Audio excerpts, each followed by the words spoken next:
চটপটি লাভারগুলা কই, তাদের একটু সাড়া দেখতে চাই। আসসালামু আলাইকুম, আশা করি সবাই ভালো আছেন। আজকে আপনাদের সাথে শেয়ার করতেছি আমরা বাসায় ঈদের সময় চটপটি খেয়েছিলাম, সেই ভিডিওটাই শেয়ার করলাম।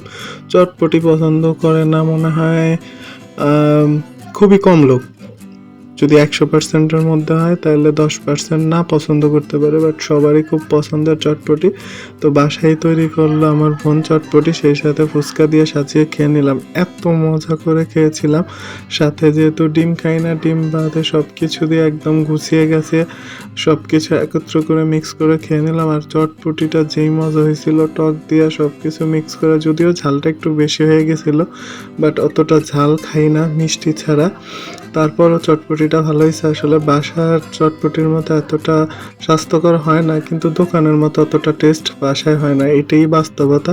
জানি না এটা কেন, ওরা হয়তো বা অন্যান্য মশলা অ্যাড করে, আমরা হয়তো বা একটু কম করি। তারপর আলহামদুলিল্লাহ যেটা খেয়েছি খুবই মজা আর খুবই ভালো লাগছে। সবাইকে আল্লাহ হাফেজ, ভালো থাকবেন।